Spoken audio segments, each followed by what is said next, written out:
আসসালামু আলাইকুম। আফনাস মম kitchen and ব্লগে সবাইকে জানাচ্ছি স্বাগত।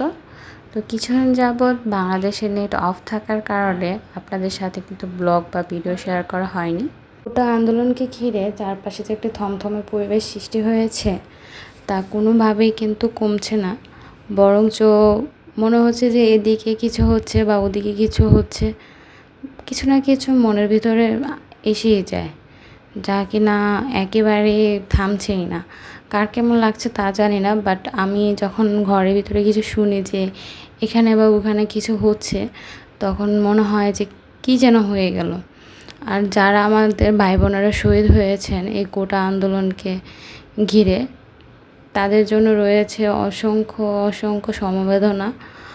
আর অবশ্যই তাদের জন্য মন খুলে দোয়া করি যাতে পরকালে তারা জান্নাতবাসী হয়। আর তাদের কথা মনে হতেই চোখ দিয়ে কেন জানি পানি চলে আসে।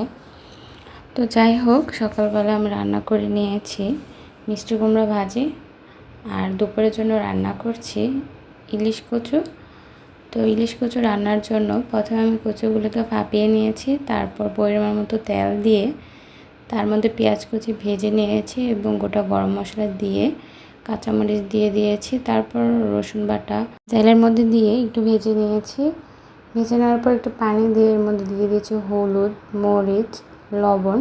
তারপর সবগুলো মশলা খুব ভালো করে কষিয়ে নিয়ে এর মধ্যে দিয়ে দিয়েছি কাঁঠাল বিচি। আর এই রান্নায় কোনটায় কতটুকু পরিমাণ মশলা ব্যবহার করেছি তার সম্পূর্ণ ডিটেলস কিন্তু আমার ঘরোয়া রান্না বাই আফরোজা চ্যানেলে রয়েছে, ওখান থেকে চাইলে দেখে আসতে পারেন। তো কাঁঠাল বিচির সাথে মশলাগুলো কষিয়ে নিয়ে তারপর ইলিশ মাছের মাথা, লেজ, কাঁচা দিয়ে খুব ভালো করে আবার কষিয়ে নিচ্ছি। সবগুলো উপকরণ এভাবে কষিয়ে নেওয়ার পর এবার দিয়ে দিচ্ছি কচু শাক, যেগুলোকে আমি আগে ভাপিয়ে নিয়েছিলাম। আমি কিন্তু এই কচু শাকগুলোকে বাংলা কচু বলে থাকি, কারণ এই বর্ষার সিজনে কিন্তু এই কচু শাকগুলো বাড়ির আনাচে কানাচে যে কোনো স্থানে খুব ভালো করে মানে একটু খুঁজলেই পাওয়া যায়। অন্য জায়গায় জানি না যে এই কচু শাকগুলো পাওয়া যায় কিনা, কিন্তু আমাদের এখানে প্রচুর পরিমাণে এই কচু শাকগুলোই বর্ষাকালে পাওয়া যায়। তো কচু শাকটি রান্না করার পর এবার রান্না করে নিচ্ছি জালি কুমড়ো বা চাল কুমড়ো। আর এই চাল কুমড়ো বা জালি কুমড়োটা আমি রান্না করব চিংড়ি মাছ দিয়ে। তার জন্য একটি কড়াইতে আমি প্রথমে তেলটি গরম করে নিয়ে চিংড়ি মাছ, পেঁয়াজ কুচি, কাঁচামরিচ দিয়ে নিয়েছি। তো সবগুলো উপকরণ ভেজে তারপর এখানে একটু রসুন বাটা দিয়ে পানি দিয়ে দিয়েছি। আর এই রান্নায় আমি কাঁচামরিচটি যেহেতু বেশি ব্যবহার করেছি, তাই শুকনো মরিচটা একটু কম ব্যবহার করেছি। আর হলুদের পরিমাণটাও এই রান্নায় একটু কম ব্যবহার করতে হয়।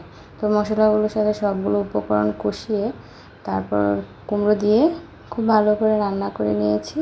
সেদ্ধ হয়ে গেলে একটু ধনিয়া পাতা দিয়ে নামিয়ে নিয়েছি। বাস হয়ে গেল মজাদার চিংড়ি চাল কুমড়ো। আজ আর বেশি কথা বলতে ভালো লাগছে না। তো রেসিপিগুলো আপনাদের কাছে ভালো লাগলে অবশ্যই আমার ভিডিওতে লাইক দিয়ে আমার পাশে থাকবেন। আর দেশবাসীর জন্য সবাই অনেক বেশি দোয়া করবেন। সবাই ভালো থাকবেন। আল্লাহ হাফেজ।